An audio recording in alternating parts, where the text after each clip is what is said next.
Javier Escobar, Sí, señor, el mismo.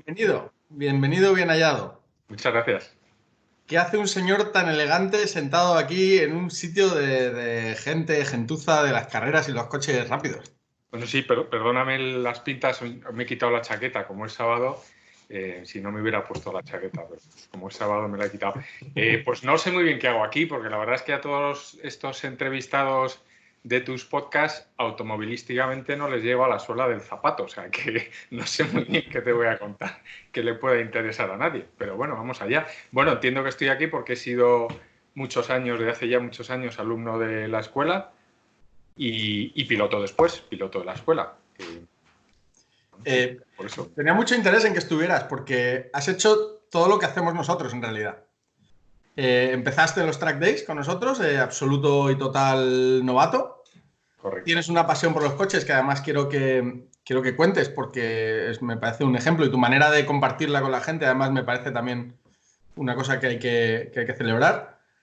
Y luego has empezado a competir, has competido, has corrido con nosotros y has ganado un campeonato. Es decir, Sí, eh, has hecho todo lo que nosotros hacemos y has compartido con nosotros viajes y cosas. O sea que me interesa mucho este podcast porque eres un tío normal y corriente que va por la calle, que le gustan los coches y que acaba siendo pues todo esto que te digo, independientemente de tu vida profesional paralela, que es la que pues, es el principal camino de tu vida, ¿no? Que no son los coches. exacto, eso es.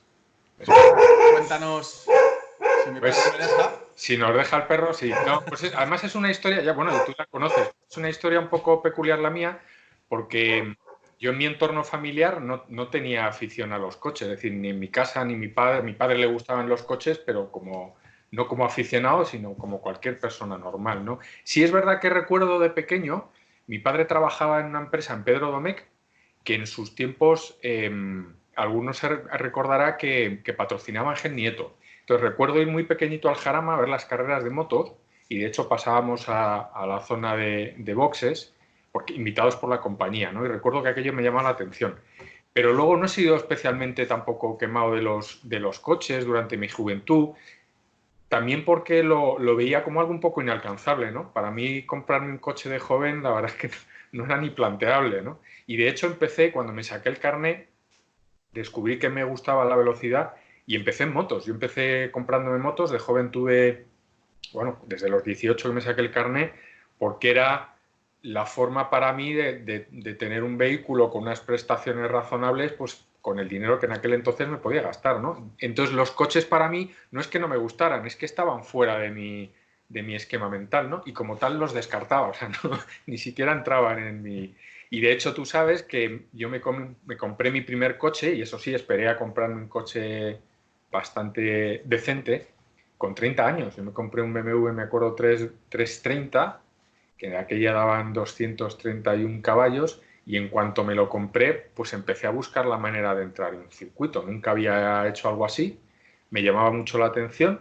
En aquel entonces todavía no estaba Internet, estoy hablando del año 2000, creo que me compré ese coche, 2000 o 2001. Existía Internet, pero todavía no estaba muy extendido. Y entonces empecé yendo al circuito apuntándome a los eventos que organizaba la marca, sobre todo BMW. Y claro, a la segunda que vas, pues ya sabes, como por lo menos en todos aquellos eventos, pues eran los coches en fila, te dejaban pasar. Entonces, claro, ya la segunda vez que fui dije, esto, pues sí, entras en circuito y tal, pero en fin. Y no sé por qué, no recuerdo cómo di con vosotros, con la escuela, y a partir de ahí, pues empecé a ir a los track days. Y bueno, pues esa fue mi primera experiencia en circuito, la verdad, en el Jarama. Que de hecho hace poco me enviaste una foto de tu primer track day. Sí, sí, Que es una foto que en ese momento no tenía mucha importancia y ahora es una foto importante porque has ganado muchas cosas que ahora hablaremos de ellas, ¿no? sí, sí, sí. La verdad es que hemos andado mucho desde entonces, ¿no? Pero Y ese andar, cuéntanos un poco, porque tienes una vida racing muy chula, que ha resultado muy bien y además muy divertida, llena de anécdotas un poco locas, ¿no? sí, la verdad es que es un poco peculiar porque, como te digo, yo entré en este mundo, para mí era un mundo que me resultaba muy ajeno. Entré en contacto a través vuestro.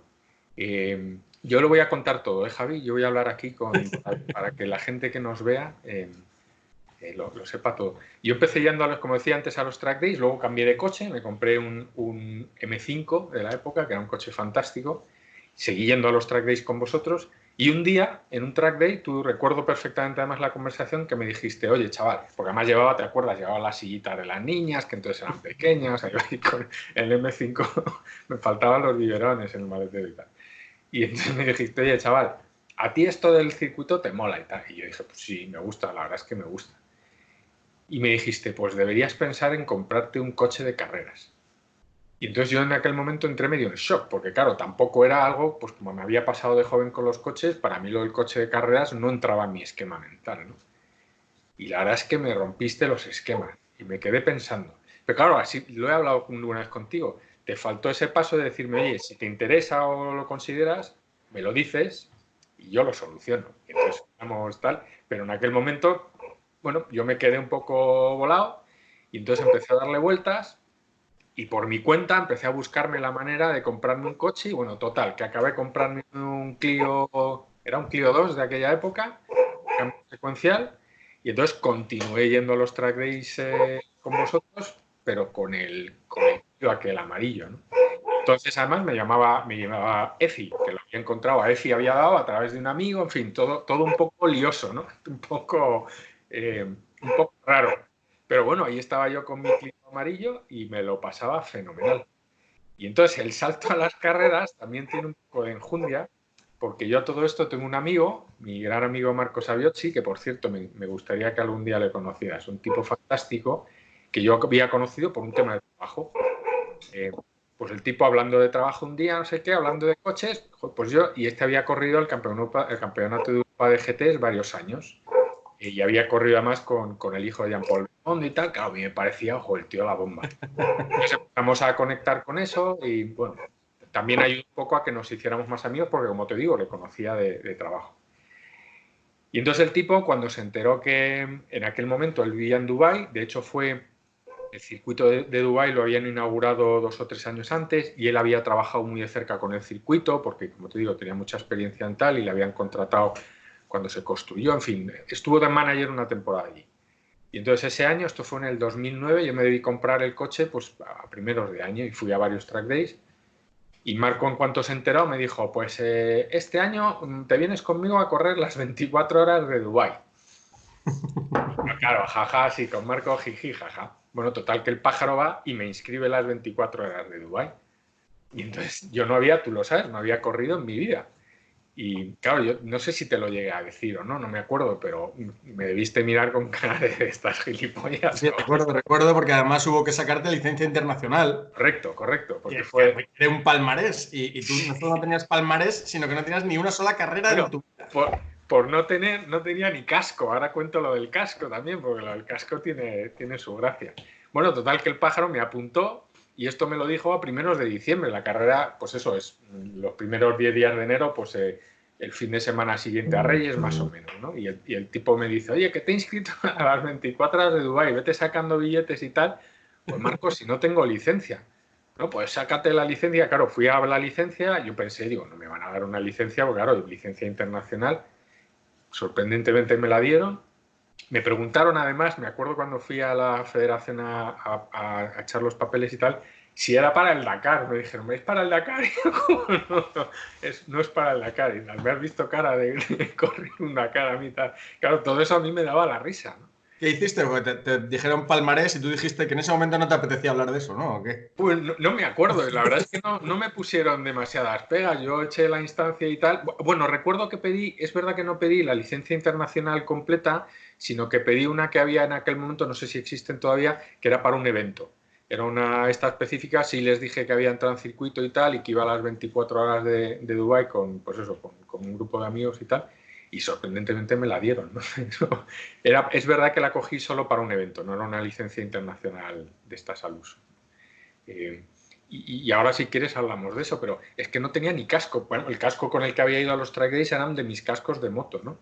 Y entonces hay una anécdota muy divertida también con el casco, porque yo tengo la cabeza muy grande. Parece que no, pero si me pongo así de canto, se me ve que tengo la cabeza, o sea, de frente no parece, pero de canto ves que tengo la cabeza pepinada, ¿no? De hecho, no estás sentado delante del ordenador, estás al fondo de la habitación. Sí, de esos efectos estoy como a 3 metros, lo que pasa es que parece que estoy más cerca. Pero bueno, la verdad es que tengo la cabeza muy grande, ¿no? Y entonces me fui a comprarme un casco, bueno, en este caso a Lebrauto, que era la única tienda que conocía. Y en Lebrauto en aquel momento tenían cascos italianos, que yo tampoco lo sabía entonces, pero los cascos italianos dan menos talla que los americanos. Yo ahora llevo un Bell que me va fantásticamente. Entonces entré en la tienda, imagínate esto, en diciembre tenía los billetes para irme, pues no me acuerdo en qué fin de semana, el 9 de enero, y era mortal, y yo necesitaba un casco homologado con pins para poder correr. Entonces llegué a la tienda y, un casco, y, sí, claro, cascos homologados, sí. Digo, el más grande que tengas, la talla más grande que tengas. Y entonces me saca un Sparco blanco y tal, y claro, yo pensé que, digo, mi problema es que me entre el casco, ¿no? Entonces me pongo el casco, mira, el casco me entró, pero mira, me apretaba en la frente, me apretaba en la nuca, o sea, me apretaba por todos los lados. Pero claro, como me entró, dije, me lo llevo. Entonces, me lo llevo como pude, yo estaba ahí con él, me lo llevo. Total, que me llevo el casco, y yo en mi casa, joder, cuando llegué a mi casa pensé, dije, jolín, este casco la verdad es que me lo he puesto 30 segundos y me dolía la cabeza aquí en la frente, aquí en la nuca, o sea, había distintos puntos que me apretaban.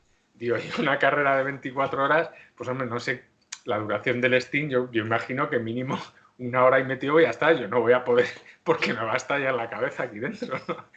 Efectivamente, me probé el casco en casa y no aguantaba ni un minuto, o sea, me empezaba a doler, y entonces cogí un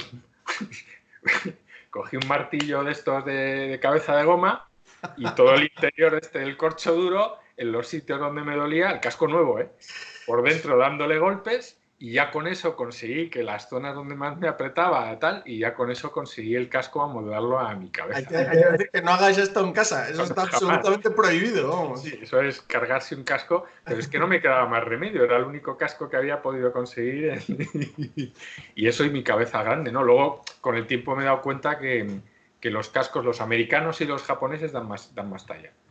Pero bueno, o sea, la verdad, esto es verídico, ¿no? Me pasó con el casco, ¿no? Y luego, bueno, pues la aventura en Dubái fue, pues te puedes imaginar, mi primera carrera y unas 24 horas, pues nos pasó de todo, la verdad.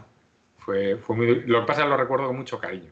Pero fue una buena experiencia, volviste encantado y dispuesto a hacer más carreras. Sí, me gustó mucho. Es verdad que las 24 horas de entonces, te hablo eso, el año yo creo fue el 2009, era yo creo la segunda o la tercera edición, ¿no? No llevan muchas. Corrimos con un Clio también, lo cual me facilitó bastante porque yo no había llevado otro coche en circuito. Era un Clio más moderno, era el Clio 3, pero bueno, al fin y al cabo era un Clio. Y entonces era un coche que las 24 horas de Dubái podías hacer. Es verdad que había coches más rápidos, había GTs, pero también había coches más lentos. O sea que ahora no sé siquiera si los Clios corren ya en Dubái, porque se ven unos aparatos de... Es una carrera que se ha complicado mucho, pero efectivamente al principio era un espíritu amateur muy chula, una carrera muy, muy bonita. Sí. Ahora ya se ha profesionalizado demasiado, quizá. Allí me pasaron cosas fantásticas, claro, fruto de la inexperiencia, ¿no? Ahora pues probablemente no me pasarían, pero tengo algunas anécdotas también divertidísimas de esa carrera, fruto del no saber, de que todavía me faltaba experiencia y conocimiento, ¿no? De los coches. Y luego ya en España empezaste a correr. Sí, ya en cuanto volví me apunté al CER, que también yo creo que aquella era la primera temporada, lo del 2009, y me gustó mucho también por lo mismo, porque al principio el CER era también de un ambiente muy amateur, la gente que corría era muy amateur, pues, un perfil muy parecido al mío. De hecho recuerdo la salida en Valencia de la primera carrera, que yo estaba acojonado en la parrilla y tal, como decía ayer José, ¿qué carajo hago yo aquí? Y recuerdo que nos habían instruido que en el briefing que la bandera verde era en el momento que el semáforo se ponía en verde, ¿no? Que no hacía falta esperar a pasar por meta ni nada, pues como son las carreras del CER, ¿no? Y yo recuerdo que además estábamos todos perfectamente en fila, o sea, y que se puso semáforo en verde y todo el mundo seguía en fila y nadie se movía. Y yo estaba como mitad parrilla, había como 25 coches, pues yo estaba al 17, al 16, y adelanté a 6 coches, me puse el 10º porque se quedó todo el mundo parado.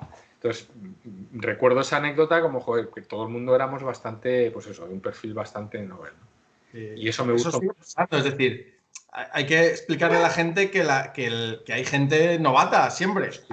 Y que un novato es totalmente bienvenido y que no pasa nada, ¿no?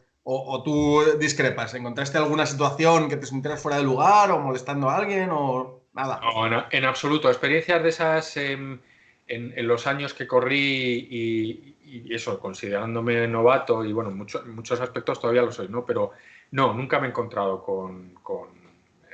alguna vez, pues algún incidente, pero no. En general, yo creo que la gente es muy abierta y además todos entendemos que hay una primera vez. Y además es que impone mucho, joder, meterte en un circuito, en un coche de carreras con tantos coches, todo el mundo intentando llegar a la primera curva, al primero, joder, la verdad es que impresiona bastante. La primera vez que lo haces, bueno, la primera, todas las que lo haces, igual cuando hago una salida, la verdad es que, en fin, impresiona mucho, ¿no? Pero claro, sobre todo la primera vez es pues, un montón de experiencias, todas de golpe, muy rápido y impresiona mucho. Yo creo que la gente respeta mucho eso. Ayuda, a mí me han ayudado.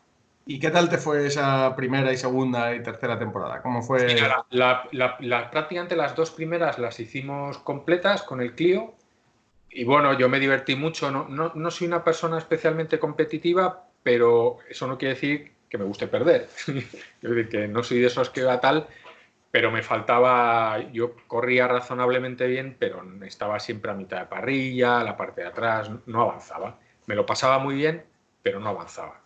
Y yo además soy una persona que soy muy consciente de mis limitaciones, ¿no? Y claramente me daba cuenta de que me faltaba algo para avanzar, ¿no? O sea, que yo por mí mismo de aquella manera no iba a conseguir dar un paso adelante. Y de hecho en algún momento de la temporada metimos un ingeniero que nos ayudó bueno, a ver los tiempos de carrera, los pasos por curva, todo esto con la telemetría, pero aún así tampoco mejorábamos. Y era curioso porque corría con un compañero, con Eugenio, que tú le conoces, y hacíamos prácticamente los mismos tiempos, ¿no? Pero claramente no le estábamos sacando todo el jugo al coche. Me faltaba algo ahí que luego encontré con vosotros, con la escuela, ¿no? Que era ese salto cualitativo de poder ver la telemetría con un vídeo, con una persona que realmente te ayude a entender lo que estás haciendo bien y lo que estás haciendo mal. Porque a mí me sirvió para darme cuenta, bueno, yo creo que razonablemente tengo un control del coche razonablemente bueno, ni tampoco extraordinario, pero bueno. Y mi problema estaba en la cabeza, ¿no? Y yo no me daba cuenta. Y para ayudar a vencer esas barreras necesitas ayuda, necesitas un poco orientación y luego corregirte las cosas que no haces bien, ¿no? Claramente, si no tienes pues eso, alguien que te ayude, que te guíe, por lo menos en mi caso, a mí me resultó fundamental, porque a partir de ese momento fue cuando empecé a estar en otro. En tu caso, ahí tuve mucho que ver en eso porque un día te senté y te dije, mira, estás jugando por debajo de tus capacidades. Correcto. O sea, te conozco, he estado contigo en el coche 1000 veces, te he visto entrenar, sé lo que eres capaz de hacer y estás en una zona de confort y tú puedes hacer mucho más. Puedes aspirar a ganar carreras, tú puedes aspirar a ser más rápido, a intentar luchar contra pilotos profesionales. Y eso es una de las cosas que me he encontrado varias veces en gente como tú, que tiene la capacidad, pero la ilusión de estar ahí es un enemigo, porque eres feliz estando ahí, estando en media parrilla, Sí. y eso es la hostia ya, y no te hace falta ganar para que sea la hostia. Entonces es un enemigo, eso me lo he encontrado con algunos pilotos y tú eres un caso claro de eso. Entonces un día te senté y te dije, no, tronco, vamos a hacer esto bien y fuerte y vamos a exprimir lo que eres capaz de hacer como piloto, no como un gentleman o como un aficionado, sino como piloto en general, ¿no? Sí, porque además claramente, como te decía antes, hay muchas cosas que tú por ti mismo no te vas a dar cuenta. O eres uno de estos que ha empezado de muy chiquitito, corriendo en coches, qué tal, pero un aficionado como pueda ser yo, que empieza un poquito más tarde, necesitas que te ayuden y te guíen, ¿no? Porque eso, para mí, el principio, los track days fueron clave en ese sentido. Yo también, como te decía al principio, lo busqué activamente porque era consciente de que yo creo que en este país, por desgracia, por fortuna, todos nos pensamos que conducimos muy bien, ¿no? Si tú preguntas a todo el mundo, no, yo conduzco fenomenal. Yo era consciente de que no, que para ir rápido hace falta otra cosa, ¿no? Pero yo creo que es un mal endémico. Y en ese punto estaba lo mismo. Yo era consciente de que, oye, no sabía muy bien qué tenía que hacer para dar ese salto más para adelante. No sabía si era un tema de capacidad personal o, en fin. bueno, eso, insisto, con un poco de ayuda, como todo en esta vida, con un poco de ayuda y de guía, avancé mucho más rápido. Porque además son 3, 4 cosas que cuando te las, claro, después a posteriori, cuando te las dicen, ya dices, joder, claro, pero claro, necesitas esa ayuda y esa que te orienten un poquito, ¿no? Claro, es como todo, cuando sabes de algo es muy fácil. Claro, claro, cuando ya lo conoces dices, joder, pero dar ese salto y muchas veces es eso, esa cabezonería, no buscar ayuda, la que te mete en una dinámica. Bueno, como yo te decía antes, yo también estaba cómodo ahí, me lo pasaba bien, me gustaba y bueno. ¿Y tú, en tus principios, sabías que no sabías? Sí, sí. ¿Y qué hacías para aprender? ¿Cuáles eran tus fuentes de información? Aparte de los cursos que habías hecho con la Escuela Española de Pilotos, ¿cómo intentabas mejorar? ¿De dónde sacabas la información? Bueno, yo básicamente en los cursos y luego pegándome mucho a la gente en las carreras, ¿no? Intentaba, eso me ha llevado a alguna situación, como te decía al principio, un poco complicada, fruto de la inexperiencia, pero me fijaba mucho en las carreras. En el momento en que estaba en el coche, como al final sabías quién iba mejor, quién iba peor y tal, intentaba un poco fijarme en esa gente, en ver cómo trazaba, dónde tiraba el coche, cómo calentaba ruedas, que en el Clio era muy delicado. O sea, yo buscaba ahí mucha información en esos momentos, porque era donde sabía que la había. Yo luego sí, he visto algunos vídeos y tal, pero esos me servían un poco más de orientación para conocer los circuitos y tal. Pero realmente donde intentaba aprender y de la gente era de la gente ahí en los circuitos que estaba, bueno, que realmente era la que sabía y la que tenía contacto directo, ¿no? Pero vamos, básicamente fueron los track days con vosotros y luego, bueno, pues el trabajo que hicimos juntos a lo largo de los años, ¿no? Esa ha sido mi principal fuente. ¿Y con qué coches has corrido? A ver, pues he corrido con el Clio, era un Clio 2, luego en Dubái corrí con un Clio 3, que hice 2 años, hice 2009-2010, luego unos años después, 2000, yo creo que 2 años o 3 después, volví a Dubái y ese año corrimos con el Megane Silhouette, el RS, que era una maravilla de coche. El Megane Y Trophy, luego, no, creo, sí. sí, y luego he corrido con el Gineta y con el KTM, el GT4, el año que corrimos en 2018 que ganamos el campeonato. Eh, y yo creo que de carreras, correr, competir, yo creo con esos coches. Clio, el Renault que te he dicho. Ah, bueno, espera, y el año pasado hice una carrera también se me olvidaba, hice una carrera con Peugeot 208, fui a las 24 horas en Francia, una de las carreras de Peugeot que organizan allí, que además son todos los coches de la Copa, fui con unos amigos, me lo pasé fenomenal, la verdad es que disfrutamos mucho. Y luego he corrido también coches más clásicos, pues con un Nissan Sunny también, que me lo pasé genial. En Cartagena, con Lecter y tal, ahí hemos hecho, con José, hemos hecho cosas muy divertidas también. Oye, ¿y diferencias de técnica de conducción entre esos coches? Uf, Cuéntanos un poco qué diferencia hay de conducir un Clio, un Ginetta, un KTM. Ahonda un poco en el tema técnico. pues mira, yo no es que sea muy bueno técnicamente, pero no sé, es probablemente más indicado. La diferencia más grande es la tracción delantera y la propulsión, ¿no? Creo que eso es lo que marca radicalmente la diferencia, ¿no? Los coches de tracción delantera suelen ser mucho más subviradores y además tiene una característica que si no estás acostumbrado cuesta mucho calentar las ruedas de atrás. Entonces yo he tenido varios problemas de novato, una en Dubái el primer año y luego en Barcelona, otra anécdota que conoces bien, en Montmeló, por no calentar bien las ruedas del Clio de atrás, ¿no? Te Y acabaste parece patas arriba. acabé boca abajo, entonces eso por no calentar bien, entonces parece increíble que una tracción delantera pueda deslizar de atrás, pero efectivamente. Y luego además son coches que Hay una explicación técnica que los que somos más técnicos definimos como que los delanteros son una puta mierda. también... Es la razón. Bueno, es una forma de verlo, ¿no? Hombre, Sí. la verdad es que el Clio, joder, como escuela es un coche divertido, pero es verdad que tiene esa característica y luego, claro, pasar de eso a un Gineta, a un tracción trasera, pues la conducción es muy distinta. Y luego además yo creo, ya tampoco, como te he contado antes, no he conducido una amplia variedad de coches de carreras, pero me da que el Gineta también es bastante especial porque es un coche muy delicado, es un coche que lo tienes que conducir tú, lo tienes que frenar tú, no tiene ABS, lo tienes que meter tú en la curva, tienes que calentar bien las ruedas, lo tienes que sacar por tracción, o sea, yo creo que es un coche que a mí me ha enseñado muchísimo porque es un coche yo creo bastante delicado de conducir, pero que luego es muy divertido al mismo tiempo, ¿no?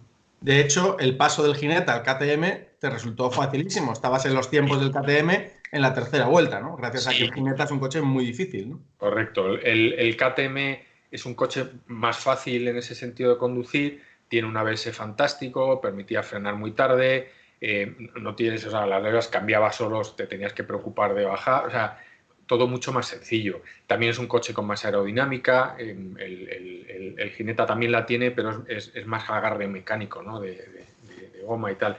Y el KTM sí es más fácil de conducir que el Gineta, sin duda. Sí, sí. Por eso me costó poco adaptarme, la verdad. Aparte, me disteis 3 indicaciones, oye, aquí hay que frenar más tarde, es un coche tal, y entonces con eso rápidamente me hice con él. Y logramos el campeonato en el 2018, lo contó José en el anterior podcast, Sí, sí, sí. y momento feliz, ¿no? Sí, sí, la verdad es que fue un año muy divertido. Acompañar a José, la verdad es que fue fue un honor y un placer porque fue su primer año, el tío lo hizo fenomenal desde el principio, la verdad es que estuvo competitivo, me llamaba la atención, yo sabes que vivía el campeonato muy carrera a carrera, yo no miraba ni en qué punto estamos, y José desde el minuto 1 estaba con la clasificación, que si íbamos segundo, estaba el tío ahí, y yo pues intenté vivirlo carrera a carrera y al final, bueno, lo conseguimos, ¿no? Eh, pero, joder, la verdad es que fue una experiencia muy, muy gratificante y muy divertida. Y sobre todo, como te digo, acompañar a un tipo como José en su primer año y a que fue capaz de hacer lo que hizo, pues, en fin, fue toda una Un experiencia. año muy bonito, sí, señor. Sí, fue un Pero año. no es lo único que has conseguido ganar. No, yo la primera carrera que gané absoluta fue justo antes, fue en 2017, que esa yo creo que es la carrera que más, bueno, también por ser la primera, pero fue el trofeo Jarama de Navidad, que además era la carrera del 50 aniversario, ¿no? Y entonces nunca lo olvidaré, primero, porque Jarama yo lo llevo en mi corazón, ¿no? Para mí es el circuito, como te digo, era de pequeñito allí con mi padre a ver las motos, aquello me parecía un poco, oh, los tíos estos que salen, ganar allí, ganar la carrera del 50 aniversario, correr con Antonio Albacete, que joder, para mí es como... Claro, si te lo he dicho alguna vez, ¿no? Esto solo puede pasar en España, un pilotazo del nivel de Antonio, Por desgracia, corriste con Antonio Albacete. Eso por da desgracia. indicación de lo mal que está el automovilismo español, claro. Exacto, exacto. Eso es por desgracia, porque en cualquier otro país, pues un tío como yo no podría ni soñar compartir asiento con un tipo así, ¿no? Eh, pero bueno, pues eso, correr con un tío como Antonio Albacete, que conoce el Jarama de esa manera, compartir con el coche, ganar la carrera al 50 aniversario y tal, pues, joder, para mí aquello fue estupendo, fue maravilloso. Porque además fue complicado. Yo siempre digo, esa carrera la ganasteis más en el muro que nosotros en el coche, porque había algún coche... Sí, a ver, nosotros hicimos nuestro trabajo, pero había algún coche que era más rápido que nosotros en tiempo de vuelta. Lo que pasa es que nos parasteis en el momento adecuado. Eso es lo que marcó la carrera. Carreras largas se ganan entre todos. Eso ahí no hay. Solo cada uno puede perderla, pero nadie puede ganarla. Sí, pero lo que te quiero decir es, fíjate, incluso con un tío como Antonio corriendo, que hacía los tiempos que hacía, y bueno, yo no soy tal vez el más rápido, pero sí que suele ser bastante constante, ¿no? Yo agarro un ritmo y suelo ser... Y aun con eso, si no hubierais hecho el trabajo, el equipo de puesta a punto y luego de la estrategia, desde luego no hubiéramos ganado, porque insisto, había coches más rápidos en pista, no muchos, porque éramos de la categoría más rápida, pero había un coche concretamente que iba más rápido que nosotros, ¿no? Y, y yo siempre lo digo, lo ganasteis desde el muro porque sin la estrategia adecuada, y hubo varios safety car, acuérdate, o sea que la carrera no fue fácil de leer. Y eso mereció una tarjeta de visita. Sí, es verdad, joder, no las he subido. Yo por aquí en algún sitio las tendré. Sí, me hice una tarjeta de visita, no podía dejar pasar la ocasión de vigente campeón del trofeo de Jarama de Navidad, por supuesto. Y luego el año siguiente me volví a hacer otra, claro, claro. Sí, Porque el año siguiente conseguimos otra vez la victoria, esta vez con José Martínez y con el KTM. sí, sí, también con esta vez compartimos Antonio, José y yo. Esa carrera lo pasé bastante peor que en la primera, la verdad, pero también al final conseguimos ganarlo y lo celebré con otras tarjetas que por ahí tengo, de verdad, no me he acordado. Sí, sí, lo tengo puesto además en mi LinkedIn. Bueno, lo tuve en una temporada, lo he puesto Gentleman, es más cortito, pero sí, sí, lo puse en mi LinkedIn una buena temporada. Sí, porque hay que decir que tienes una vida profesional seria, Sí, que sí, estas sí. cosas, sí. Aquí donde me ves, sí, sí. Sorprendentemente, yo tampoco me lo explico muy bien, pero el caso es que sí. No me Así, haces caso. donde veis, es un tío importante y serio en un trabajo serio e importante, Sí, sí. aunque se permite estos lujos. A mí me sigue sorprendiendo la verdad porque me hacen caso. O sea, hay veces que digo cosas y luego pues, digo, oye, yo creo que deberíamos hacer esto y van y lo hacen, ¿sabes? Incluso gente de verdad, bueno, muy, en fin, con una capacidad y que admiro mucho y les digo cosas y me hacen caso. En fin. Es que la tarjeta de vigente campeón impone a cualquier persona. Yo creo que es eso, Sí, sí, sin duda. Oye, ¿qué te ha sorprendido positivamente y negativamente del mundo de la competición? Pues mira, positivamente me ha sorprendido mucho el buen ambiente que hay y la camaradería. Es verdad que en el circuito todo el mundo va a lo mismo, que es a ganar y solo puede ganar uno, y entonces ahí se generan piques bueno, y yo creo competencia sana, pero me ha llamado mucho la atención en general, siempre como en toda la vida, siempre hay alguna excepción, pero en general la camaradería y la cercanía que hay entre los pilotos, ¿no? Que al minuto siguiente están compartiendo pista y peleando unos con otros, ¿no? A mí eso me ha sorprendido mucho. Negativamente, no sabría decirte. Pues fíjate, me sorprende. A lo mejor eso te parecerá una chorrada, pero en los circuitos siempre me ha llamado la atención. Al final, los pilotos somos, bueno, los que al final pagamos la fiesta, ¿no? Son los pilotos los que pagan los asientos, los que mantienen todo ese circo. Oye, en los circuitos muchas veces, tío, te tratan como si fueras el último mono ahí para entrar. ¿Tienes el pase? Bueno, no, soy piloto, pues lo tiene mi equipo, no puedes pasar y tal. Unas cosas, no en todos los circuitos me ha ocurrido, pero a veces me han pasado cosas de tener que aparcar que son chorradas, pues dices, joder, esto por ejemplo, yo estaba en Inglaterra, he estado muy pocas veces, he estado contigo y me sorprendió allí todo lo contrario, como, en fin, todo es hacerte la vida mucho más fácil, ¿no? Y en eso me ha sorprendido. Es un ejemplo del buen trato al piloto y al público y a todo el mundo. Es decir, Sí, pero... el circuito inglés te sientes absolutamente bienvenido, Correcto. vayas a mirar, a correr, a trabajar, a lo que sea, ¿no? O sea, Aquí efectivamente es una no cosa. sé por qué será, insisto, no me ha pasado en todos sitios, pero claro, yo vengo de una organización donde lo más importante es el cliente y todo gira en torno al cliente, y lo que buscas es que tu cliente esté lo más satisfecho. Oye, a veces decía, macho, si yo soy el cliente, yo soy el que paga aquí, tío, por favor, no me mandes al campo a aparcar, déjame, si no pasa nada, porque aparte... O sea, cosas de esas, detalles de esas estúpidos, pero bueno, también entiendo que tendrán sus razones, ¿no? Así es, así es. También ha mejorado con el tiempo, ¿eh? Y una pregunta, ¿tu experiencia más bonita al volante? ¿Cuál ha sido? Mi experiencia más bonita al volante. Pues mira, me quedo yo creo con el momento de estreno en Dubái, que fue un momento muy especial, porque además terminamos la carrera. He corrido 3 veces en Dubái, fue la única vez que acabamos. Fue un momento muy especial, lo pasé mal al principio, pero luego, a medida que me iba haciendo con el coche y el circuito, la verdad es que disfruté mucho. Pero el más especial fue ganar la carrera, la de Jarama con Antonio aquel año, para mí fue el momento más especial, porque además tuvisteis el detalle de dejarme hacer el último stint. Bueno, no sé si el detalle que coincidió también con los safeties, Cuando porque intentas ganar una carrera no hay detalles, hay estrategia pura, vamos. O sea, el plan se nos trastocó varias veces, salieron varios safeties, pero bueno, el caso es que me dieron a mi bandera y joder, que fue un momento... Además hay una foto muy bonita por ahí del coche dando bandera y bajando ya en la recta. Joder, fue un momentazo ese. Es el más bonito, yo creo.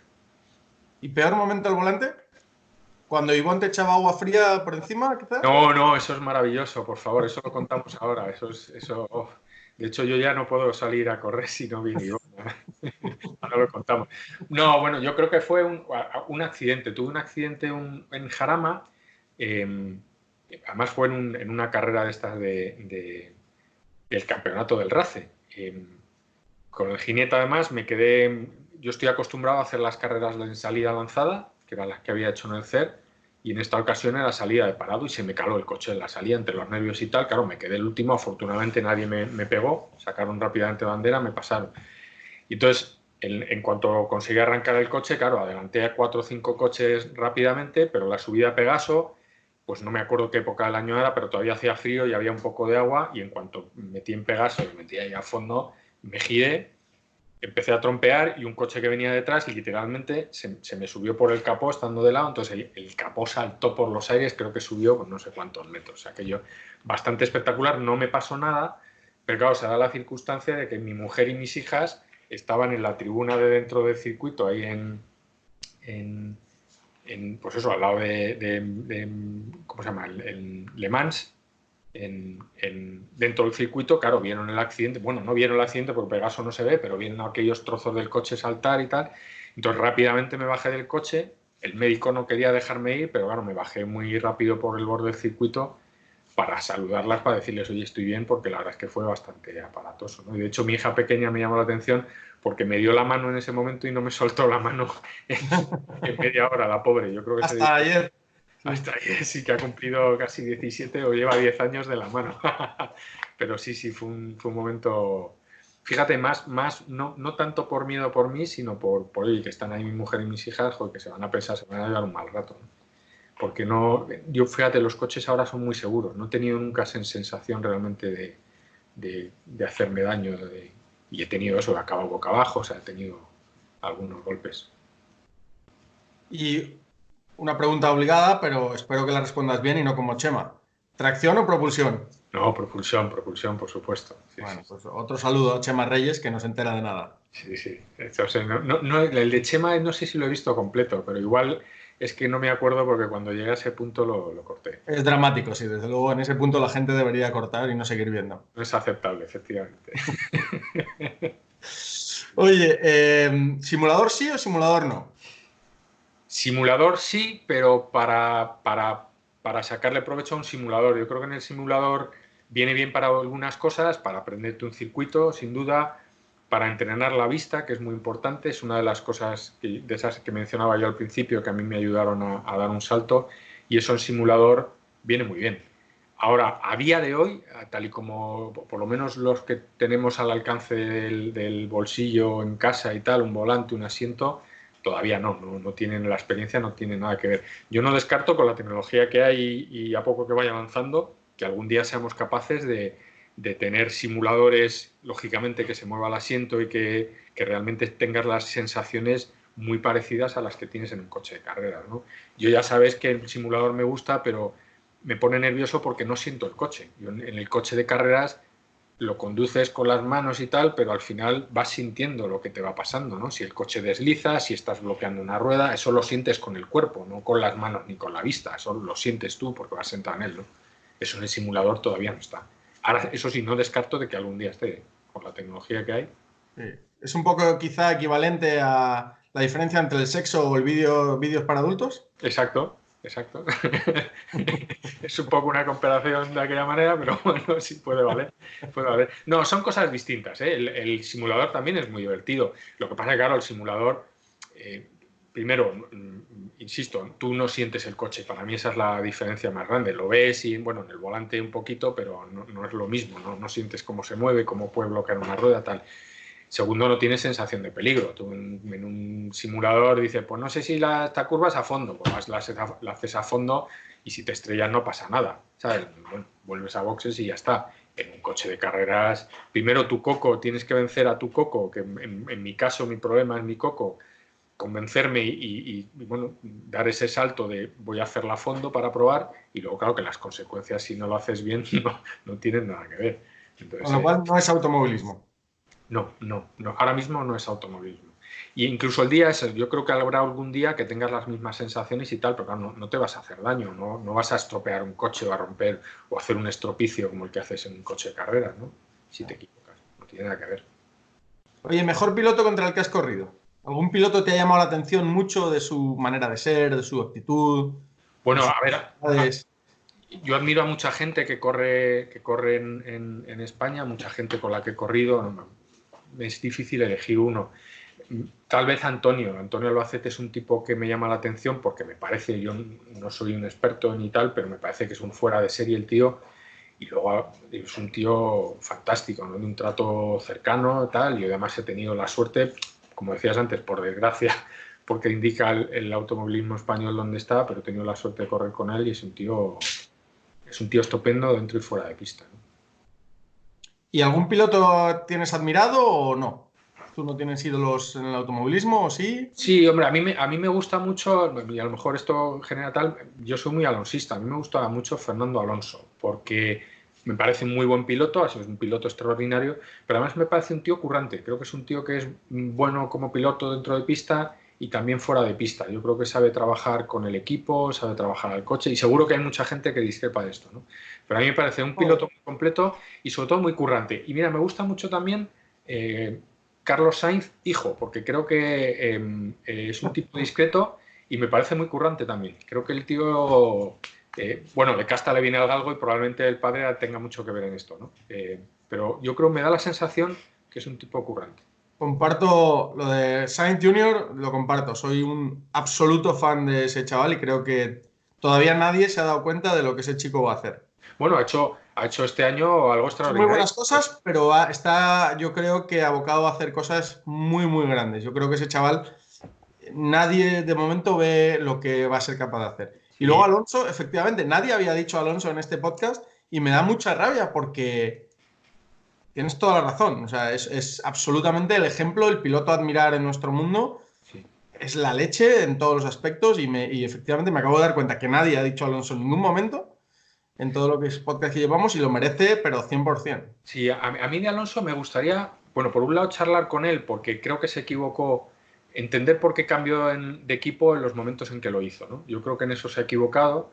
Yo en mi carrera profesional también he tenido oportunidades de moverme y decidí quedarme en una empresa y me demostró a medio o largo plazo que el tener paciencia, si estás en un buen sitio, claro, si estás en tal, pues en Minardio, pues no tiene, pero cuando estás en un buen equipo, me gustaría pensar que Sainz no se equivocará en ese sentido. Yo creo que está en un buen equipo y además ha conseguido mucho ambiente y tener todo a su equipo alrededor. Ahora ya empiezan los rumores, que si Ferrari y tal, yo espero que no se equivoque y que sepa continuar y tener un poco de paciencia. Me gustaría entender por qué Alonso hizo esos movimientos en esos momentos. Creo que ahí es donde se equivocó. Y luego me encantaría conocer a su padre, porque al final yo creo que es el que le metió la afición, el que le sacó de allí de Asturias. Hombre, él es el que tiene las manos y tal, pero tiene que ser un personaje, su padre. Me encantaría conocerle, hablar con él y vivir un poco la historia desde su punto de vista. Y yo que conozco bastantes carreras deportivas desde dentro, de pilotos en Fórmula 1 incluso, los grandes éxitos y los grandes fracasos vienen de los padres principalmente. Has tocado un punto interesante porque yo conozco grandes pilotos que merecían haber estado en Fórmula 1 de grandes cosas, que no los tuvieron por sus padres, y viceversa. Y pilotos que gracias a inteligencia de su padre y tal han estado. El caso de Carlos Sainz yo creo que está clarísimo, ¿no? El padre es una de las personas más inteligentes que hay, que más conocen este mundo y lo ha sabido llevar de manera increíble, ¿no? Pasamos a otra cosa. Tu coche soñado. Te doy un cheque en blanco y puedes tener un solo coche el resto de tu vida. ¿Qué coche Pero, es ese? pero preguntas, ¿es un solo coche para usar a diario? Claro, no es, o puedo comprarme el coche soñado y luego moverme. A ver, te lo digo. Tienes un cheque en blanco. ¿Qué más te da?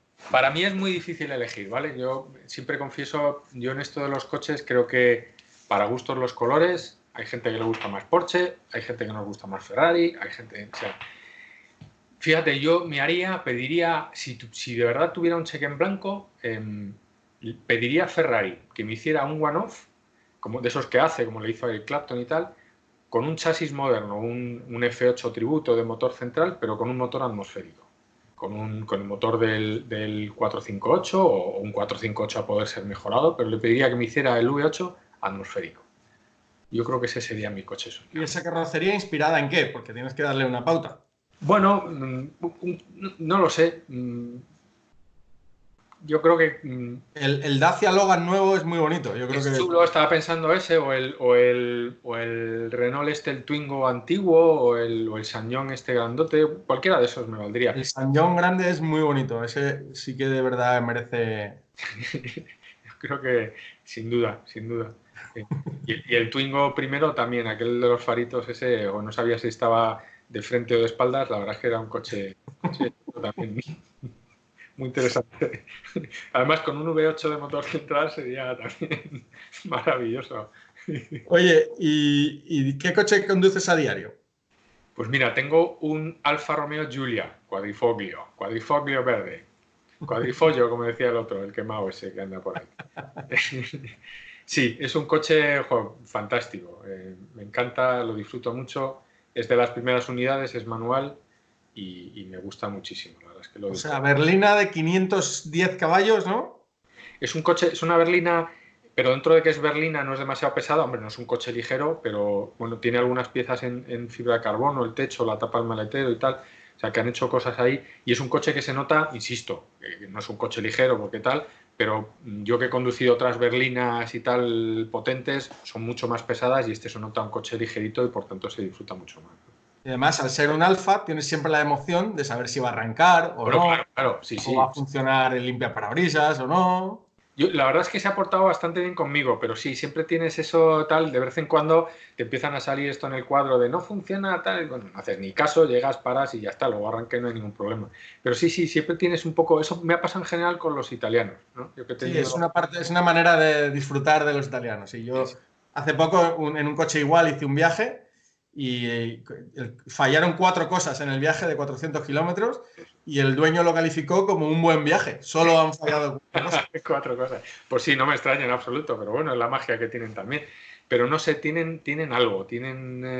El otro día vi un vídeo en internet eh, de un tipo hablando de esto y dijo algo que me llamó mucho la atención y que creo que tiene mucha razón. Y es que los coches tienen la parte tangible, las características tangibles, pues eso, el tiempo por vuelta, la capacidad de frenada, el 0 a 100, en fin, una serie de cosas. Y luego tiene una serie de intangibles, el sonido, las sensaciones, que son mucho más difíciles de describir. Y al final el coche es una suma de todo, ¿no? Hay gente que le gusta más, pues un poco más la parte tangible, pues el otro día decía Limón, yo cuanto más corra mejor. Yo me quedo un poco más con el pack completo. Yo, eso, un atmosférico motor central, luego me das el turbo, un más moderno, mejor chasis y tal, y no. Decía Murray Gordon, ¿no? El diseñador de McLaren. Sí, eh, o Gordon Murray, no me acuerdo nunca si es al derecho o al revés. Decía que él tiene no, 3 coches que son que tienen alma, que lo que hace un buen coche es exacto, que el tenga... alma. Que eso es algo absolutamente intangible que no tiene nada que ver con diseño. De hecho, sus coches son un Fiat 500, un coche americano descapotable de los 60 gigante y un Lotus Elan. Y dice que los 3 son los mejores coches del mundo porque tienen un alma que no se puede diseñar, que es Sí, una sí. cosa que va más allá. Claro, claro, y serán incómodos, serán tal. Pero bueno, dicho esto, yo también entiendo, Javi, porque esto siempre lleva a discusión, que cada uno vea el alma en un coche diferente. Es decir, yo lo veo en unos y a lo mejor otra persona lo ve en otros. Eso también lo entiendo. O sea, yo en eso no soy muy talibán. Y conozco gente que lo es mucho, pero no, yo creo que cada uno ve un poco el alma en un coche distinto. Hay un dicho muy importante que dice que las mujeres italianas y los coches alemanes, pero nunca al revés. Sí, tiene bastante sentido, la verdad. No lo había oído nunca, pero sí, sí. ¿Cuál es el mejor coche que has conducido en tu vida? Porque has conducido muy buenos coches. Sí, la verdad es que he conducido buenos coches, pero más de calle que de carreras, la verdad. Sí, de calle, me refiero de calle. Joder, pues me resultaría difícil elegir. Es que en estas cosas me resultan complicados porque depende para qué. Hombre, a mí el coche que más me gusta de los que he conducido probablemente sea el Italia, el Ferrari, el 458 Italia. Lo que te decía, motor central, V8, atmosférico, ese sonido, cómo estira. Y luego he probado las versiones, tanto el 488, que además tenía un salto que yo pensé, digo, no puede ser mucho mejor que el Italia. Joder, en términos de chasis y tal, era maravilloso. Y he probado el F8 poquito, pero me han dejado probarlo. Y también un chasis fantástico y un motor que empuja, pero les falta ese alma, por lo menos para mí, esa experiencia completa que es la que me da el 458. También has probado el Porsche GT3. Sí, de hecho tuve un GT3, un 997. ¿Sabes lo que pasa? Que el GT3 tuve un problema y es que durante una temporada el único coche, tenía un coche de calle tal, que bueno, por circunstancias lo tenía en un renting, lo tuve que devolver y tuve que usar el GT3 durante una temporada, durante 2 meses a diario. Y la verdad es que no es un coche de diario, un coche duro, un coche tal, además lo tenía con unas pastillas que me puso el cachondo de Pedro Aguilera, que aquello que para el circuito eran maravillosas, pero aquello por la calle chillaba, o sea, entonces era frenar, llegabas a los sitios entre el ruido que hacía, que era bajito, los baches, los frenos que chillaban, era como, Dios mío, ¿qué he hecho yo para...? Ahora, luego el circuito era una maravilla, era también una delicia.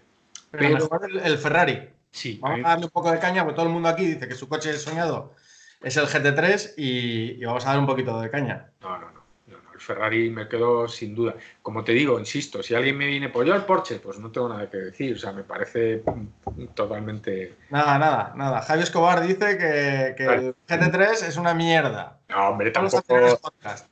tampoco tal, pero vamos, me faltó tiempo para venderlo y cambiarlo por el Ferrari, la verdad. Oye, ¿el peor coche que has conducido? Hostia, a ver si me acuerdo, un PT Cruiser, ese que parecía de los años Mítico. 30, un PT Cruiser. Eso yo recuerdo además, no sé por qué, en qué evento fue, que lo conduje dentro del circuito de Valencia, que además me acuerdo que era una de esas cosas que nos subíamos dos tíos, que yo al otro no lo conocía de nada, con un instructor, y era Marta Suria, esta chica de Valencia y tal, era con Marta. Y yo recuerdo que conduje yo primero, yo además soy un tío bastante prudente, sobre todo cuando entro con un coche nuevo al circuito voy con cuidado, pero en la primera curva no entraba y Marta me decía, no, pero mete el coche. Y digo, Marta, que es que no gira, que es que no entra. Y de hecho cuando se subió este chico nos salimos ya directamente porque de verdad era un coche y luego se subió Marta a ver a probarlo y es que el coche no giraba, o sea, que no es que subviraba, que tenías que meter primera para meterlo en una curva. O sea, qué cosa más mala. Malísima de conducción, ¿eh? Luego estéticamente te podrá gustar más o menos, pero... Es raro porque era feo y malo y no se vendió. Fue una cosa muy rara. Sí, no lo entiendo, macho. Nadie lo puede entender, sí. Un saludo al jefe de producto que decidió hacer Que eso. Chrysler y tal, vamos, un acierto. Igual en Estados Unidos lo vendieron como churros, pero aquello era una castaña pilonga. Era horroroso, de verdad, ¿eh? Oye, ¿el mejor circuito que ha estado? Uf, también es una decisión difícil. Mira, me gustó mucho Nürburgring. Hicimos un viaje ya hace unos añitos a Nürburgring, fuimos además desde España. Tuve además la suerte de que en ese viaje vinieran varios tíos fantásticos, pero entre ellos Carlos Arimón, que es un enamorado de ese circuito. Tuve también otra experiencia maravillosa con Carlos, al que probablemente mucha gente conozca. Carlos es un tipo que se sube al Carlos ha coche. estado aquí, hace unos podcasts ha Sí, estado aquí. sí, lo vi, he hablado mucho de Nürburgring, entonces tuve la suerte, esto fue en el año, yo creo, 2013, creo recordar. Y fuimos allí y me subí y le dije a Carlos, oye, ¿te importa que, porque Carlos va muy bien y tal, ¿te importa que me suba al circuito, contigo al coche a ver el circuito? No, tal. Y Carlos, ya sabes, se sube al coche y oyes porque pega con el gas a fondo. Sí, no, es una pena porque el podcast no transmitió No. el nivel de quemado que es Carlos Arimón. Sí. Es el Carlos, tipo más quemado que yo conozco. Conozco muchos tipos quemados. sí.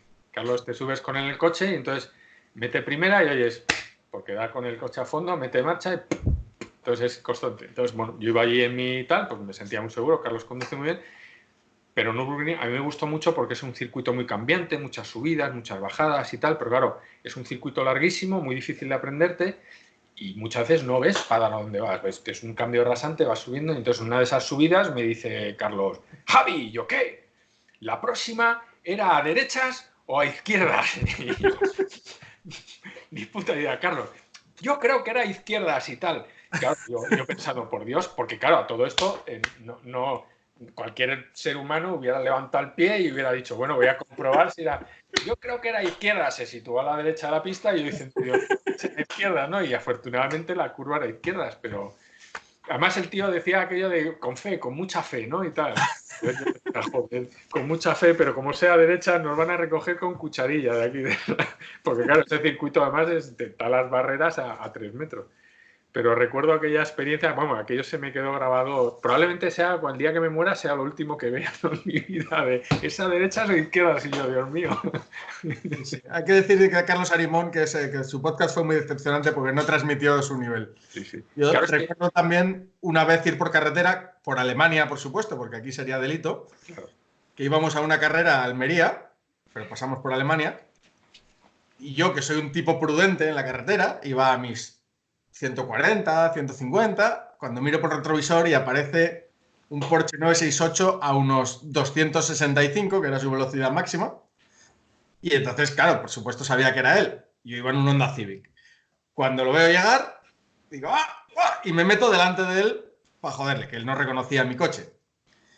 Y esperando que su reacción fuera frenar, enfadarse, cualquier cosa de ser humano normal. Vale. Su reacción fue ni más ni menos que la de intentar atravesar mi coche. Le frenó un segundo, luego volvió a pisar a fondo y o me quito o me parte en dos. No había otra opción.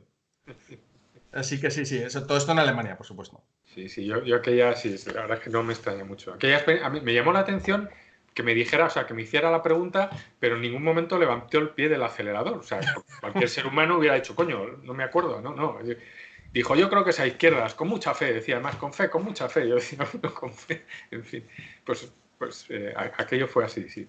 Nürburgring, entonces, tu pista favorita. Sí, probablemente sí, lo que pasa es que no correría allí, porque es un circuito muy peligroso, muy cambiante, hace falta muchas vueltas, pero me gustó mucho. Es verdad que no he corrido en Spa, pero Nürburgring me gustó mucho. Me gusta mucho Valencia, no sé por qué, es un circuito en el que me gusta mucho correr, disfruto mucho. Esa curva de final de recta me parece fantástica.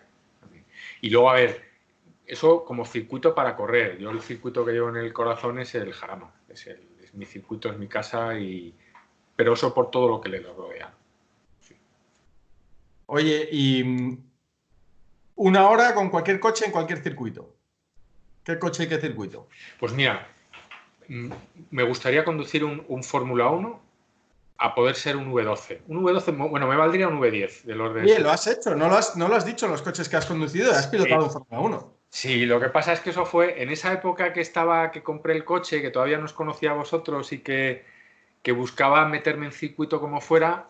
Había una empresa francesa, bueno, que creo que todavía hace ese tipo de experiencias, que te ofrecía dar varias vueltas, en este caso era en Montmeló, y al final conducías un Fórmula 1. Era un chasis, era un Benetton, además, yo creo que era del 96-97, con un motor Cosworth de verdad de los que sonaban. Lo que pasa es que yo entonces, insisto, soy un tío prudente, todavía no había hecho nada en circuito tal, iba muy despacio. Pero sí recuerdo que en el trozo de recta que nos dejaron, porque nos daban el corto, el circuito nacional, el cortito, ahí le pisé a fondo. Y dije, yo voy a ir mucho cuidado con esto, porque claro, esto es un tal.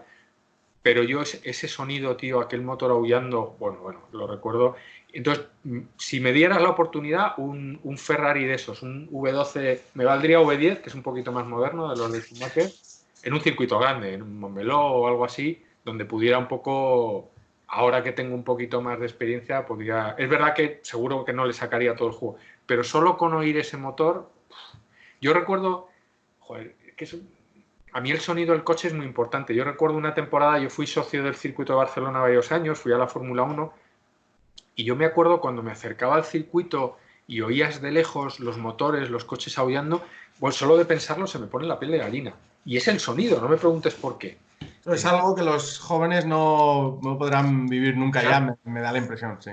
No lo sé. Yo a la gente que no le haya podido, invito a que vean vídeos, hay muchos vídeos en internet de carreras de esa época o vídeos de coches ahora. No sé, chico, para mí el sonido de un coche es muy importante. Oye, entonces, Fórmula 1 ¿y qué pista? Pues una pista, pues a lo mejor Montmeló porque la conozco, es una pista ancha para un Fórmula 1 y tal. Me gustaría correr en Spa, o sea, de verdad hacerlo en Spa, pero es que no la conozco, no lo he corrido, no tal, pero probablemente sea el circuito, uno de los circuitos más bonitos, pero no tengo la experiencia. Bueno, a ver si arreglamos lo de Spa este año. Sí, eso hay que ponerle remedio. Oye, y tienes un cheque en blanco, tienes un patrocinador sin límite. Vas a hacer una temporada en el campeonato que tú quieras en el mundo. ¿Qué campeonato eliges? Uf, ostras, pues no lo sé tú. No lo había pensado. Pues no lo sé. Mira, hace poco empecé a ver las carreras del Britcar, que no sé quién me dijo que las tenía que ver, y me pareció fantástico porque me parece que son coches todos, aunque son distintas marcas, que van todos muy parecidos y carreras que me están pareciendo divertidísimas. Entonces, a lo mejor un Britcar o algo así parecido, no me importaría. Más que nada por eso, porque el coche es lo más similares posible, lo más parecidos posible, ¿no? O sea, guerra, mucha Sí, guerra. guerra. Y eso que ya te digo, no sé, pero por disfrutarlo, o sea, por vivirlo y por disfrutarlo. Oye, otra cosa, el diseño de tu casco. Ah, el diseño de mi casco. Mira, lo tengo aquí. Esto es curioso. Igual se está quedando esto sin luz. He traído el antiguo, con el que he corrido más tiempo. Ahora tengo el moderno, que es muy parecido. Aquí se ve. Es un diseño sencillito, bastante sencillo, en colores oscuros, con la bandera aquí de España. Y detrás tiene pintado un Scooby tocando una guitarra. Y además, Scooby, porque a mí en el instituto, mi apellido Escobar, me llamaban Scooby. Y la guitarra es una Gibson Les Paul negra, que es una guitarra que yo tengo, una Les Paul Studio. Que hay que decir que eres un friki coleccionista de guitarras. Y que bueno, tampoco coleccionista, lo que pasa es que tuve muchos años que toqué la guitarra cuando... Lo mismo, yo cuando me puse a trabajar, hasta entonces no había podido porque no podía pagarme las clases, cuando empecé a trabajar una de las primeras cosas que hice fue apuntarme a clase de guitarra, ¿no?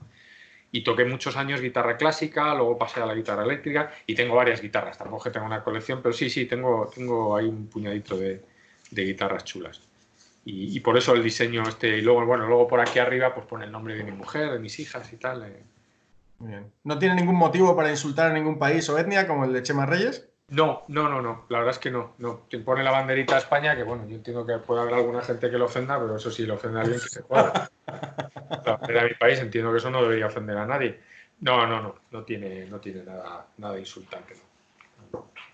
Oye, ¿qué recomendaciones le haces a la gente joven? Hay dos cosas que alguien que esté viendo esto, que quiera, que le gusten los coches y vea esto y piense, jo, qué guay lo que hacen esta gente, ¿cómo podría yo hacer esto?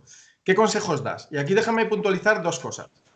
Primero, que has puesto a tu hija a conducir en los cursos para aprender a conducir bien, no con un motivo deportivo, sino con un motivo de seguridad.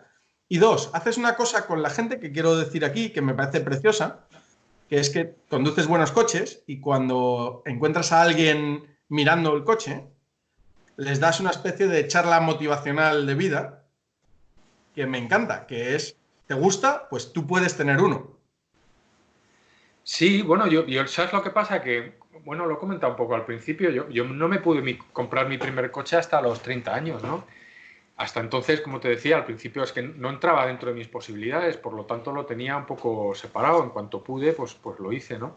Y yo creo que hay que dar ese mensaje a la gente. Obviamente las cosas no son fáciles y la vida es complicada, pero poniéndole empeño y ganas, yo creo que cualquiera puede, ¿no? Y luego eso también hay que perderle un poco ese miedo o ese respeto que desde fuera se pueda tener, ¿no? Que yo era un poco lo que vivía, luego te das cuenta que todo es mucho más, la gente es muy amigable, es muy cercana. Sí le diría a la gente que se deje enseñar.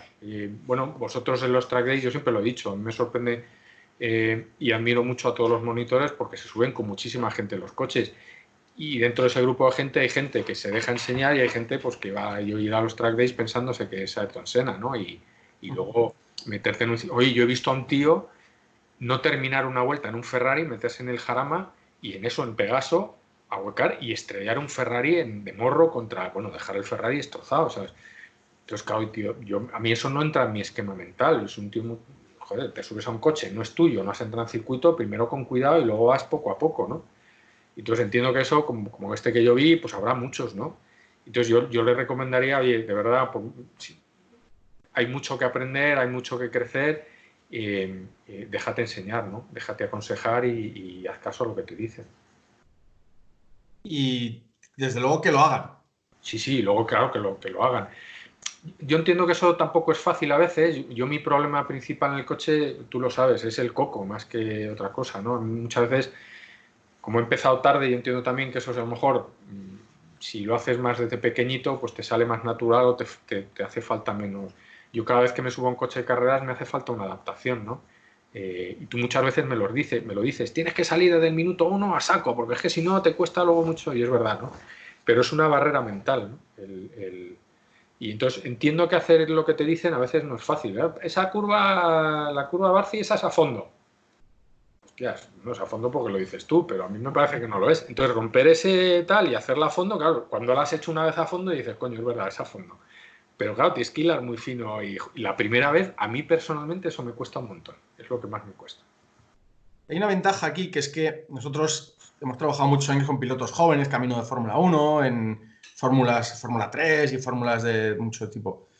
Y desde hace 12, 15 años trabajamos con pilotos amateur en GTs, gente que empieza a competir de 30 años para arriba, con 40, con 50, incluso con 60 hay alguno. Y hay una cosa común, es muy agradecido entre los que estás tú. Hay muchos casos de éxito porque sois gente que entiende la vida mucho más que un chaval de 20 años, Sí, que generalmente os ha ido bien en la vida y a la gente que le ha ido bien en la vida es porque suele ser inteligente y entonces llega dispuesto a aprender, dispuesto a bueno, pues a escuchar, a aprender de una manera humilde, pero con el esfuerzo que requiere y con el interés que requiere. Y eso es un poder brutal. De ahí que tengamos tal porcentaje de pilotos amateur que empezaron ya de adultos y tal, que han llegado a ganar campeonatos importantes y carreras importantes, porque esa actitud que habéis usado en vuestra vida para ser quienes sois cada uno en su trabajo, la habéis aplicado a esta actividad y eso es un poder fortísimo. Pero el mensaje que nosotros tratamos de pasar de la escuela es que lo hagas, que no pasa nada, que si pones interés y pones método y pones cabeza, vas a ser un buen piloto. Bueno, sí. Todo el mundo puede ser un buen piloto, tardará más o tardará menos, pero todo el mundo puede ser un buen piloto si pone el interés. Bueno, si yo he ganado un campeonato de GTs y bueno, gracias a José y a vosotros y tal, es que cualquiera que tenga, que llegue a los pedales y agarre el volante lo puede hacer sin duda, vamos. Efectivamente, es que es así, claro. La diferencia es cómo vas escogiendo tu camino y quién te va formando y eso, pero literalmente cualquier persona puede hacerlo. Eso es el mensaje, ¿no? Y que cada uno puede hacerlo a cualquier nivel. No hace falta ser millonario para hacer carreras. Hacer carreras son carreras y que todo el mundo debería hacer carreras. Y que es un mundo muy abierto. A ti te viene cualquier persona a preguntar lo que sea sobre esto y estás encantado de atenderle lo mejor que sabemos. Sí, sí. Y además, de hecho, yo creo que en los últimos años se ha abierto mucho más las posibilidades. Ahora hay más carreras para coches más antiguos, para coches... O sea, yo creo que eso, que hace unos años cuando yo empecé era un poquito más limitado, yo creo que eso cada vez hay más afición y afortunadamente eso está abriendo para todas las posibilidades, ¿no? O sea, en fin. Entonces, ¿tu mensaje para los jóvenes? Sobre todo que se dejen ayudar. Yo creo que, pero no solo en esto, en toda la vida, ¿no? Yo creo que hay gente que ha pasado las vivencias que ellos no han vivido o que van a vivir, las han vivido otras personas antes y la experiencia ayuda mucho. Que se dejen enseñar, que se dejen guiar, se avanza mucho más rápido y mi caso es un ejemplo de eso, ¿no? Como en el momento que de verdad empezamos a trabajar las cosas de manera ordenada, el salto que di fue muy grande, ¿no? ¿Y qué te ha llevado a poner a tu hija en los track days? A ver, lo principal, tú lo has dicho antes, lo que me interesa es que, a ver, cuando te dan un carnet te enseñan a circular, no te enseñan a conducir. Yo soy de los partidarios, creo que habría muchos accidentes, muchos menos accidentes, si la gente obligatoriamente tuviera que hacer un curso de conducción real. No te digo meterse en un circuito, pero un curso de verdad, de ponerte, pues de los tipos los que hace el RAF y demás. Entonces yo la he metido en circuito no con la intención de que corra, si a ella le gusta y quiere y sigue adelante, no tendré ningún problema, pero que de verdad aprenda a conducir un coche al límite, que sepa lo que es un coche que se está moviendo, cosas que en carretera, si tienes suerte, no te van a pasar nunca, pero si te van a pasar una o dos veces en tu vida, mejor tener esa experiencia previa y muchas veces ya, a nosotros nos sale automático, un coche cuando te sobrevira ya sabe reaccionar. Pues bueno, en cierta medida intentar que aprenda a conducir un coche al límite, pues si alguna vez se encuentra la circunstancia que sepa cómo salir de ella, ¿no? Porque el 95% de los conductores de la calle no tienen ni pajolera idea, por muchos kilómetros que hayan hecho. Sí, pero en España, como tú decías antes, todos los españoles pensamos que somos los mejores en dos cosas, en conducir y en sexo. Exacto, sí, sí. Y ahí no lo puedes enseñar a nadie. Eso es sorprendente. Y decía mi amigo Dani Carretero una cosa que tenía razón, que es que un conductor medio pasa, no sé dónde sacó la estadística, pero sufre 10 momentos de susto en la carretera a lo largo de su vida. 10 momentos de peligro serio. Y que un piloto de carreras sufre 10 cada carrera. Sí, claro. Y ese entrenamiento hace que luego en carretera pues todo sea mucho más fácil y mucho más seguro. Mucho más. Yo recuerdo una anécdota, recuerdo uno de los primeros coches, como te decía antes, iba de prestado primero con coche. Mi padre tenía un BMW de la serie 30 que no tenía ABS ni nada, y recuerdo una vez en la M30, yo no había hecho circuito, nada parecido, al salir de una curva me encontré un atasco, frené de golpe y el coche bloqueó. Se bloqueó las ruedas, claro, el coche empezó a deslizar, iba directo. Y no sé por qué tuve la tal de levantar el pie y volver a frenar, lo que me hizo recuperar el coche. Eso me pasa ahora y, o sea, eso no sé cuánto tardé en ordenar, pero un par de segundos seguro. Eso me pasa ahora y me sale automático, porque lo he vivido en circuito muchas veces. O el coche me desliza y automáticamente es que te sale instintivamente, ¿no? No tienes que pensarlo, ¿no? Y eso es un poco lo que busco que mi hija tengas experiencia para que sepa cómo se mueve un coche y cómo se comporta, ¿no? Si luego ya quiere correr y le gusta, que parece que sí, bueno, ya veremos pues, hasta donde ella quiera llegar, sin presiones también, ¿no? Que lo disfrute. Y por diversión. Sí, porque yo esto lo hago por diversión y quiero que llegue hasta donde ella se encuentre a gusto y lo esté disfrutando. Y para terminar, tu rutina precarrera con Ivonne, ¿cómo...? Bueno, eso es, no sé si debo contarlo, la verdad. La verdad es que me incomoda un poco. No, pues es muy fácil.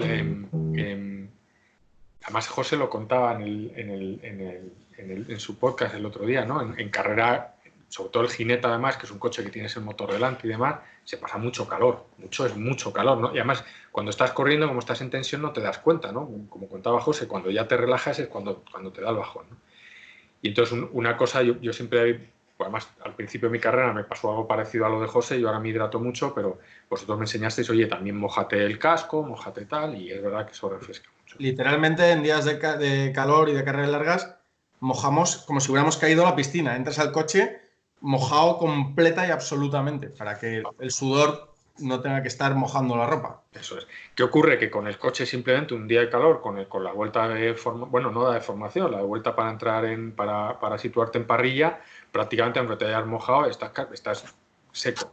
Y entonces le pedí a Ivonne que me llevara una botella de agua para cuando estaba parado de calor, que me echara el agua por encima. Y Ivonne me echó la camiseta, me echó el agua y claro, bueno, pues la anécdota está era, pues creo que recordaba en Valencia, que había cierto público, entonces me puse a gritar porque le dije, oh, que me pones los pezones duros y demás y tal, y ay, qué bonito, qué bien. Y entonces lo hacemos en todas las carreras. Yo recuerdo ese momento y desde varias líneas de diferencia, hoy te oía gritando, porque además con los cascos y tal, gritas mucho y se oía gritar, ¡más, más! ¡Tírame más! ¡Que me pones los pezones duros! Esto desde varias líneas, los coches de alrededor lo estaban oyendo y desde luego a mí me daría un poco de miedo ver venir ese coche después detrás, ¿eh? Sí, la gente se asomaba desde la tal, sí, la verdad es que estuvo divertido. Y ahora Ivonne no falla nunca, mira que Ivonne no tiene tal, pero viene siempre a pista con la botellita de agua y tenemos algo especial Ivonne y yo ahí. Un Sí, es saludo. algo muy íntimo que no vas a volver a tener con nadie, seguramente. No, yo creo que ese momento, bueno, espero repetirlo muchas veces, pero no voy a alcanzar esa conexión con ningún otro varón, espero. Bueno, oye, ¿cuál es? Tú eres muy friki de ver internet y de ver youtubers que te Sí, molan. De hecho, me has iniciado a varios youtubers que no hubiera visto en mi puta vida si no me los hubieras recomendado tú, que es absolutamente como ver un accidente de tráfico. Es horrible, pero no puedes dejar de mirarlo, ¿no? efectivamente. Entonces, ¿cuáles recomiendas? ¿Cuáles te gustan? Mira, a mí de youtubers pues eso, de YouTube me gusta mucho. Yo empecé viendo a Smee, que es un poco el típico. Lo que pasa es que se me hace un poco pesado ahora Smee. A veces es un tío que habla mucho y, joder, hay veces que porque además cuelga un vídeo todos los días, te pega una chapa, se mete en el garaje y Smee, que te den. Cuando cuenta un coche y prueba un coche, porque además el tío prueba unos aparatos fantásticos. Y a mí me gusta mucho Synth Through Glass, Tim. Me parece un tío que hace un estilo diferente. No es tanto, pues eso, el coche y tal, pero es un tío que me parece simpático y me gusta mucho. Tengo temporadas, hay veces que los veo, que los sigo mucho y otras que me cansan y los dejo de ver, porque pueden llegar a resultar cansinos, la verdad. ¿Pero te molan? O sea, Sí. youtuber sí, youtuber no, ¿sí? Porque aquí Sí, he criticado mucho en este podcast. sí, bueno, a ver, luego hay engendros por ahí, como el quemado este que salió por ahí, bueno, es amigo nuestro, le conocemos, porque además le dejé algún coche para que lo mostrara y tal, pues eso me parece ya el último eslabón de la cadena alimenticia, ¿no? Me parece un tío que no tiene... Y sale ahí, pues es un poco patético, ¿no? Pero bueno, youtubers sí, en general yo los sigo. Ya te digo, hay temporadas que me canso y dejo de verlos, ¿no? Pero sí, sin duda. Porque además prueban... Te acercan a los coches de otra manera y mucho más cercana y además ves unos aparatos, joder, que antes era muy difícil de ver tan de cerca, ¿no? O de vivir tan cercanamente. Pues nada, Javi, muchísimas gracias. Encantado. Y nos vemos en la pista, que es donde tenemos que vernos, y no a través del Skype. Siempre sí. Que tenemos. Esperemos que más pronto que tarde. De todas maneras, esto me dijiste antes que si llegamos al 1.000.000 de visitas, y empezaban a pagar, que esto bueno, eso lo arreglamos luego mejor, ¿no? El siguiente es, si llegamos a 1 millón de visitas, lo hacemos en pelotas. Vale, bueno, mientras Ivonne me eche agua por encima, no tengo ningún problema. Bueno, Javi, muchísimas gracias. Un placer, cuídate mucho. Nos vemos en la pista. Claro que sí.